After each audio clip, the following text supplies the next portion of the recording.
Sobre o Monero, que está com um problema de ataque de 51%, né? Vamos entender o que é um ataque de 51% numa criptomoeda, por que a Monero está vulnerável a isso e por que o Bitcoin, o risco é muito menor no caso do Bitcoin e outras criptomoedas também, de ter um ataque de 51%, né? Eu vou explicar essas coisas para vocês, o que a gente pode esperar disso daqui. A Monero vai acabar? Vai dar problema? Não sei o que lá? Eu acho que não, tá? Mas existe o risco de dano à reputação, sim. Inclusive, muitas pessoas dentro da comunidade Monero estão pensando em rever alguns conceitos da moeda por conta disso, né?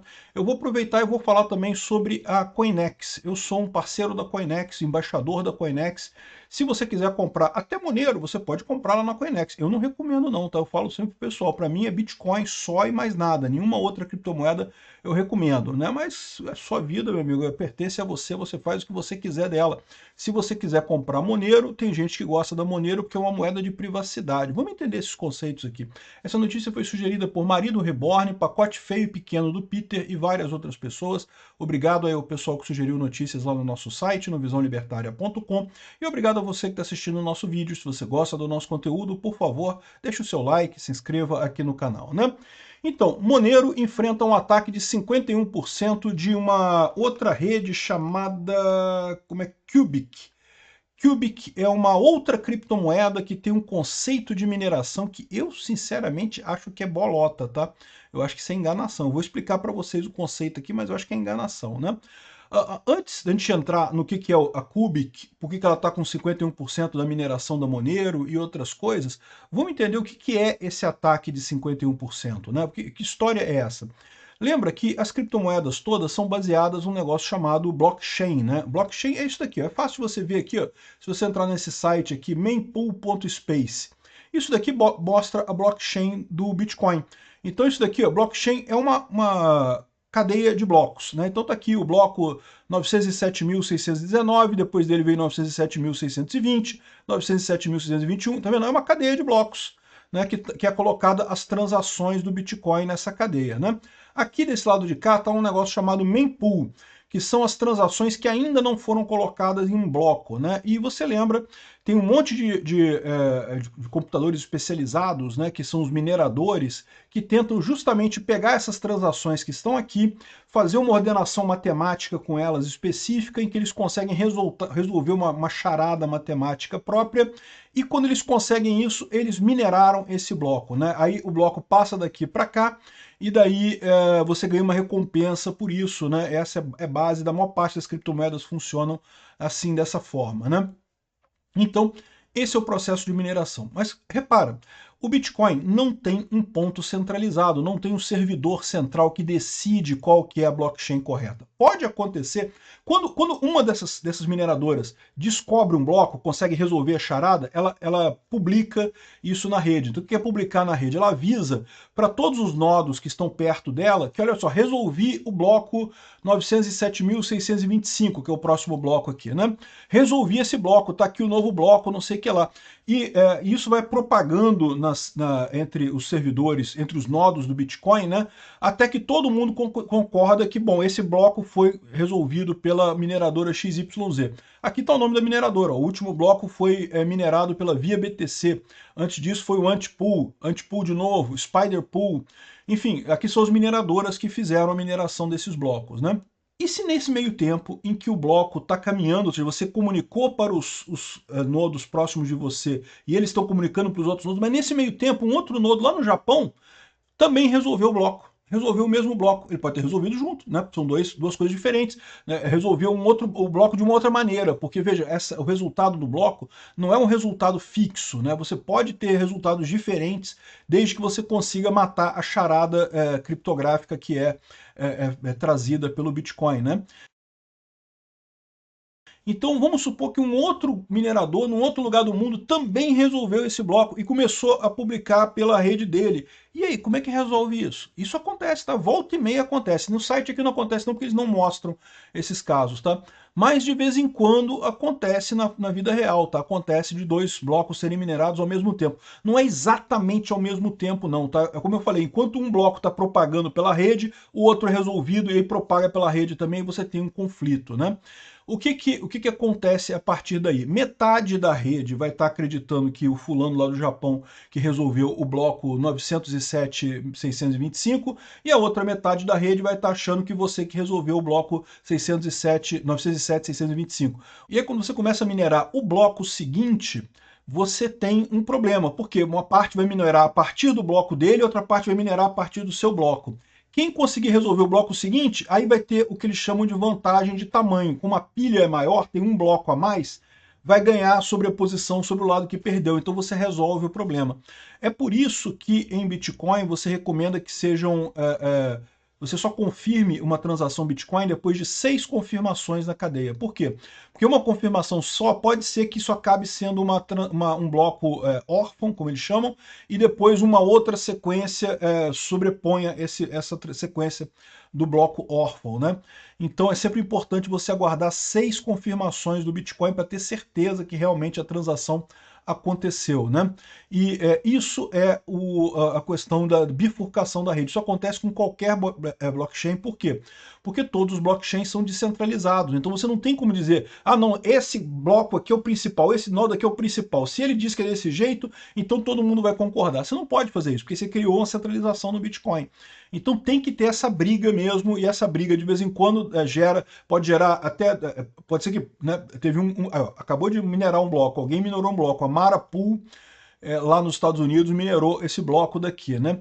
Então, você pode gerar, nesse momento, vamos supor, 2 blocos competindo ao mesmo tempo. Aí, o segundo bloco também aconteceu a mesma coisa. Então, você tem agora 2 sequências de 2 blocos totalmente independentes uma da outra, e continua isso daí. Só que é estatisticamente impossível que 6 blocos cheguem dessa forma. Então um vai ganhar, um vai chegar um a mais e vai conseguir sobrepor o outro e vai tomar conta de toda a rede. Então essa é a beleza do Bitcoin, funciona muito bem. E isso é que é o problema do ataque de 51%. O que é o ataque de 51%? Né? O pessoal explica aqui o que é ataque de 51%. Se você for dono de 51% da rede de mineração, então, como vocês verem aqui, o Bitcoin tem várias mineradoras, a Mara Pool, Via BTC, Antipool, Spider Pool, tem mais um monte aqui. Se você procurar aqui, tem um monte de mineradoras, né? Nenhuma dessas aqui tem nem perto de 40% do pool, né? Houve algumas épocas que chegou a 40%, mas nenhuma delas hoje tem isso daí, né? E isso é a coisa bela da história, por quê? Porque você evita um ataque de 51%. Se uma mineradora tiver 51% do Bitcoin, ela pode continuar operando sem fazer nenhum ataque. Não tem problema nenhum, ela pode continuar operando sem atacar nada. Mas ela pode resolver fazer o seguinte ataque, eles explicam aqui. O que acontece? Você começa agora a não comunicar com o resto da rede. Você resolve os seus blocos aqui, mas não comunica esses blocos para o resto da rede. E aí você passou a ter 2 redes que vão evoluindo em paralelo. E aí você pode ter mais do que 6 blocos, né, de blocos órfãos, de forma que, no final das contas, quando você fizer finalmente a consolidação da rede, quando tiver, vai ter muito mais do que 7 blocos juntos. E aí o que pode levar a isso? Alguém considerou que 6 blocos já passaram de confirmação, já está ok, esse Bitcoin já é meu, já posso trocar ele por dólar ou alguma outra coisa. Só que aí vem o outro lado e diz que não, que esse Bitcoin na verdade foi para o outro lado, ou seja, você tem o chamado gasto duplo. Você engana pessoas, é uma fraude realmente, você perde, a pessoa perde o Bitcoin dela. Então, isso é um problema real, isso existe de verdade, pode acontecer, mas no Bitcoin é extremamente raro, por quê? Porque a rede de POW, né, de Proof of Work, é tão grande que seria muito difícil conseguir alguém juntar 51%, é muito caro isso, é muito difícil fazer esse tipo de ataque, né? Então, por isso que no Bitcoin tem pouco problema. Aliás, o Bitcoin é a melhor de todas, porque é a mais difícil de você fazer um ataque de 51%. Aí o que acontece? As outras moedas podem ter esse ataque. Aliás, já teve moedas que tiveram esse tipo de ataque. Então, por exemplo, tem aqui a lista das moedas que já tiveram ataque. Bitcoin Gold. O Bitcoin Gold foi uma variante do Bitcoin. Qual que é o problema? Não tinha muitos mineradores dessa moeda. Aí você tinha um minerador que conseguiu ter 50%, 51% da rede e conseguiu fazer o ataque. Ethereum Classic. A criptomoeda Ethereum, em determinado momento, ela se dividiu em Ethereum Classic e o novo Ethereum, né? Que hoje se chama só Ethereum. e ela também, volta e meia, é alvejada porque tem uma rede pequena de mineradores, então acaba fazendo isso. Teve uma outra moeda, Vertcoin aqui, que deve ser moeda pequena também. Tipicamente é isso, quando a moeda tem poucos mineradores, é mais fácil você fazer esse ataque, o dinheiro que você precisa para ter 51% da rede é relativamente pequeno. No Bitcoin seria impossível. Seria muito caro fazer um ataque de 51% do Bitcoin, justamente pelo tamanho da rede de mineradores do Bitcoin, né? E aí a Monero tem esse caso. Por que a Monero tem esse problema? Porque a Monero resolveu fazer um negócio que é o seguinte, olha só. A mineração da Monero, uma coisa que o pessoal reclama da mineração do Bitcoin é que a mineração do Bitcoin você precisa ter ASICs, você tem que comprar uma caixinha. Aqui, ó, esses aqui são ASICs, tá vendo? São computadores especializados para minerar Bitcoin. Na verdade, o hardware, ele é feito, o chip é desenhado para minerar Bitcoin, né? O Bitcoin no início, né, no início da moeda, era minerado em computadores normais. Você rodava o sistema de mineração num computador normal. Mas como você ganha dinheiro minerando Bitcoin, rapidamente as pessoas perceberam, que se eu fizer um hardware específico para minerar Bitcoin, eu ganho dinheiro, porque eu vou conseguir minerar mais Bitcoin do que o resto da turma, e daí, né, eu vou acabar tendo essa vantagem, né? E as ASICs hoje em dia são caras. Uma maquininha dessa aqui, ó, uma ASIC dessa daqui, ó, tá $7.000, $7.800, né? Então é caro esse produto, né? E pior do que isso, gasta muita energia elétrica. Por isso que se fala que minerar aqui no Brasil não vale a pena, porque a energia elétrica é tão cara aqui no Brasil que o que você ganharia de Bitcoin não pagaria nem a sua conta de energia elétrica, né? Toma cuidado, porque essa daqui é uma ASIC 21, que é mais moderna. Você vai encontrar mais barato aqui, Antminer S19. A 19 são duas gerações para trás, teve S20 e S21. Então é complicado isso daqui. Aí o pessoal não gosta disso. Aí o Monero, o que eles resolveram fazer? Não, vamos fazer o seguinte, vamos fazer um algoritmo de mineração que não possa ter ASICs. A pessoa tem que continuar minerando no computador, né? E qual que é o problema de você fazer esse tipo de coisa, né? É justamente que você acaba tendo uma capacidade total de mineração pequena, porque são computadores, as pessoas que estão rodando isso, então alguém industrialmente pode bater essa rede de pessoas minerando Monero, né? E foi exatamente o que fez esse pessoal aqui da UPOL, né? Que é, na verdade, o Qubit, né, que eles estão fazendo aqui justamente para fazer esse ataque contra a Monero. A Monero tem essas características, tá? É uma criptomoeda que muita gente gosta dela porque ela tem a característica da privacidade. Ao contrário do Bitcoin, em que todas as transações são públicas, então você sabe que o Bitcoin saiu da sua conta, foi para a conta de fulano, dá para saber a transação de todo mundo aqui, você só não sabe de quem que é a conta. Você tem que foi da conta X para a conta Y. Quem que é o dono da conta X? Não sei. Quem que é o dono da conta Y? Também não sei. Então, isso é a privacidade do Bitcoin. O Monero vai além. Você não tem como saber que foi da conta X para a conta Y, não tem como saber de quem que foi para quem o Monero, no caso, né? Então tem gente que gosta mais do Monero, né? As ideias do Monero chegaram a ser discutidas pelo Satoshi Nakamoto quando criou o Bitcoin, chegou a ser proposto o mesmo mecanismo da Monero para a privacidade. Ele abriu mão disso porque ele entendeu que seria mais difícil você identificar eventuais falhas na rede. No Bitcoin você consegue saber, o Bitcoin saiu daqui e foi para cá. Se tiver alguém que fez um hacking e conseguiu criar Bitcoin do zero, você sabe onde é que foi o negócio, para onde é que foram esses Bitcoins. Na Monero não tem como saber, você criou dinheiro, não tem como saber, como rastrear esse tipo de coisa, né? Então, nesse trade-off, ele abandonou essas ideias da Monero, né? Então, a Monero funciona para quem gosta de privacidade, mas lembrando, lógico, você pode comprar Monero até na Coinex. A Coinex tem Monero aqui, ó. Você pode comprar cripto aqui na Coinex, a gente vai falar sobre isso daqui a pouquinho. Como negociação, você compra o dólar Tether e daqui você compra Monero. Mas lembra, enquanto a Monero estiver na sua conta da Coinex ou na conta de qualquer corretora, ela está ligada no seu nome, né? Não tem o que dizer, né?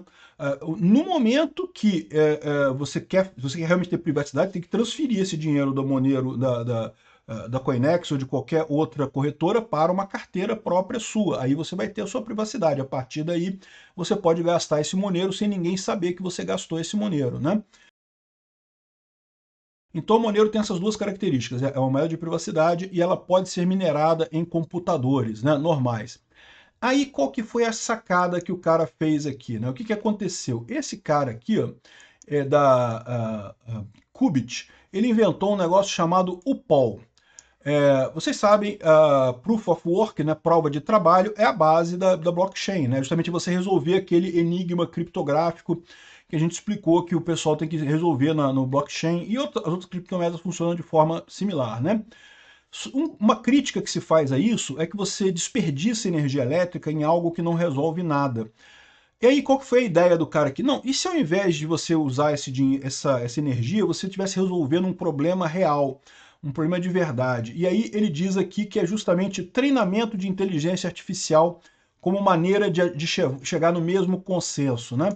Então, ele está dizendo aqui que essa é a ideia do Useful Proof of Work, o POW, que ele está chamando aqui, né? E, sinceramente, eu não me debrucei sobre exatamente o que é o algoritmo da UPOL, mas eu acho que é bullshit, tá? Por quê? Por que eu acho que é bullshit? Porque, no final das contas, você treinar a inteligência artificial não é algo que garanta a mesma dificuldade em cada atividade.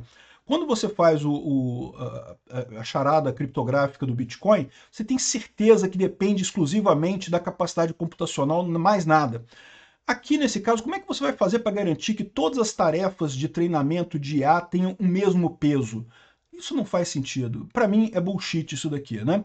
E aí o que ele fala aqui, né? Que no final das contas, você tem aqui, você baixa o instalador do Proof of Work do Qubit, só que o que ele faz? Ele diz que ele minera o Qubit, mas nas horas vagas minera Monero. E aí, quando ele te dá o resultado da Monero, ele te dá o resultado da Monero mais o Qubit. E aí você ganha dinheiro em cima disso daqui. Só que o pessoal está dizendo que não é nada disso. Na verdade, ele minera só Monero e o cara tá botando um adicional de dinheiro do bolso dele para você ganhar um pouquinho a mais nisso daí, fingindo que você está minerando o tal do Qubit, mas não tem mineração nenhuma, é o cara te dando dinheiro mesmo aleatoriamente, conforme vontade dele. Mas aí o que acontece? Fica mais interessante para você que tem um computador rodar esse minerador dele aqui do que rodar o minerador normal da Monero. Por quê? Se você rodar o minerador normal da Monero, você só ganha Monero. Aí aqui você vai ganhar Qubit, que tem 20% a mais que a Monero. E aí, ou seja, pô, né, o pessoal começou a migrar para isso, é melhor usar esse cara aqui, né? E aí ele tem o controle dessa rede dele, porque o pessoal minera Monero indiretamente, né? Minera, na verdade, o qubit dele, e o qubit dele minera a Monero lá na história, né? Ou é assim que a coisa indica. De novo, eu acho que esse negócio de UPOL que ele está falando aqui é bullshit. Não li o paper dela, não tenho certeza, mas eu digo que é bullshit porque eu não consigo imaginar como que você vai fazer as tarefas de treinamento de inteligência artificial igualzinho. O que ele está fazendo aqui é minerar Monero e botando mais um dinheiro da mão dele. Porque aí o que acontece? Como ele bota um pouco mais aqui, ó, atualmente a recompensa por bloco de Monero é 0,6 XMR, 0,6 Monero. Totalizando 432 XMR por dia, cerca de 139 mil dólares por dia. Portanto, é um ataque muito barato, né? Ou seja, ele oferece um pouquinho mais do que o pessoal ganha normalmente aqui, ó. E no final das contas, aqui, ó, ele oferece sua própria moeda com um bônus de 10% para atrair mais mineradores para o seu pool. Ou seja, ele está pagando para os mineradores minerarem usando o software dele. Só que se é o software dele, ele controla. Então ele passa a ter 51% da rede da Monero. E aí ele fez esse aviso aqui agora. Olha só, esse cara aqui, né? Caros detentores de Monero, o time da Qubit não foi capaz de contactar cada serviço aceitando moedas de Monero. Por favor, informem as exchanges e outras entidades relevantes que a partir do dia 2 de agosto, meia-noite, até o dia 31 de agosto, meia-noite, é muito recomendável que vocês aceitem pagamentos da Monero só depois de 13 confirmações. Então lembra como eu expliquei? Se você tem essa bifurcação da rede, você pode exigir mais confirmações. Se você exigir menos confirmações, você está sujeito a ataque de gasto duplo, né? Então ele está pedindo que exijam 13 confirmações. Hoje a rede da Monero exige 10 confirmações. Ou seja, ele está planejando atacar os serviços que se contentam com 10 confirmações, ele vai dividir a rede, vai fazer 13 confirmações, aí vai fazer gasto duplo, e aí vai colapsar um lado e o outro lado que vai valer, e ele ganhou dinheiro nessa história nas pessoas que não subiram para 13 confirmações da Monero, né? Então, assim, é um ataque de 51%, é um ataque sério, eu não sei como é que a Monero vai ficar nessa história. Tem muita gente criticando, por exemplo, tem gente falando que essa história da Monero de evitar a ZIX é uma furada, porque você fica com baixo poder de processamento. É muito melhor o Bitcoin que deixa a ZIC, que deixa o que for, o que você quiser fazer, você faz, porque depende da força bruta mesmo, né? Força bruta, o máximo que você consegue. Não é força bruta mais limitada, porque eu quero fazer na CPU, porque eu quero manter a igualdade dos mineradores e não sei o que lá. E tem muita gente achando que o Monero tem que abandonar esse processo de mineração anti-ASIC, né? Mas enfim, vamos ver o que vai acontecer, né? De qualquer forma, você que se interessou pelo assunto e quer conhecer mais das criptomoedas, eu recomendo muito que você faça isso aqui na Coinex. É uma corretora excelente, muito estável, já tem há muitos anos, está desde o início do Bitcoin. A Coinex, ela é baseada lá em Hong Kong, o que é uma coisa positiva para nós brasileiros. Por quê? Porque qualquer corretora que esteja aqui no Brasil tem que responder à Receita Federal imediatamente com qualquer transação que você faça. Então, isso pode gerar dor de cabeça para você, pode dar problema. Veja, não estou aconselhando ninguém a fazer coisa errada, não. Não é para fazer coisa errada, tem que declarar os Bitcoin na Receita lá. Mas ter o governo fungando o seu cangote pode dar margem para eles processarem você por outras coisas. Onde é que você tirou esse dinheiro? O que você está fazendo essas transações aqui? Coisa que você não deve explicação para o governo, né? Se eles tiverem indicação de que você é um criminoso, aí é outra história. Mas se você não é um criminoso, você não tem que dar satisfação para o governo, né? Então, a Coinex tem essa vantagem. É muito fácil de usar, tem um vídeo que eu fiz já há algum tempo em que eu explico como comprar Bitcoin aqui na Coinex. Você vem aqui em negociação peer-to-peer, ou então negociação de terceiro, e você pode usar o Pix para comprar Bitcoin aqui a partir da Coinex, pode usar cartão de crédito, pode usar um monte de coisa para fazer as compras, né? E da mesma forma, receber de volta usando Pix ou usando cartões de crédito aqui no Brasil, né? Eu vou deixar na descrição desse vídeo o link onde eu explico como comprar Bitcoins aqui com a Coinex, mas você consegue comprar Monero também. Você pode vir aqui na negociação peer-to-peer, você compra dólar Tether, né? Então você compra dólar Tether aqui e com o dólar Tether você vem aqui no mercado e manda comprar troca de dólar Tether para Monero, né? Então essa é a ideia, muito fácil de fazer, pode trocar dólar Tether para qualquer outra criptomoeda que você queira. Vocês sabem, eu sou um Bitcoin maximalista tóxico, eu não acredito em nenhuma outra criptomoeda, não recomendo que você compre Monero, mas cada um é cada um, né? Então você que sabe o que vai fazer da tua vida, né? E essa é a situação. Acho que a Monero vai sobreviver, tá? Acho que não vai ter problema não. Ah, um outro problema também, às vezes quando você vai comprar Bitcoin, muita gente fica naquela expectativa, naquela ansiedade. Pois se eu comprar agora o Bitcoin cair de preço, será que eu estou comprando na baixa? Será que eu estou comprando na alta? E se eu não comprar hoje, deixar para comprar amanhã subiu mais ainda o Bitcoin?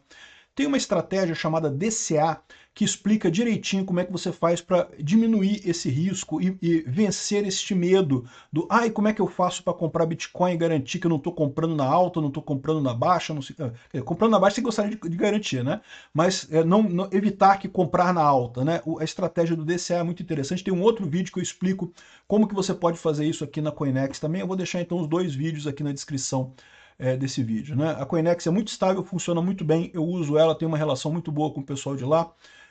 Experimentem, tenta, compra alguma coisa para você ver como é que é. Eu sempre falo isso, é importante você saber como é que é para comprar criptomoeda, mesmo que você não goste, não pretenda investir nisso, saiba como funciona a coisa, pode ser útil mais adiante. Obrigado por assistir o vídeo até o final. Além de curtir, compartilhar e se inscrever no canal, considere se tornar patrocinador com valores a partir de R$ 1,99. Clique no botão Seja Membro abaixo para saber as condições e vantagens de patrocinar o canal. Mais informações sobre o nosso projeto, visite nossos sites indicados na tela.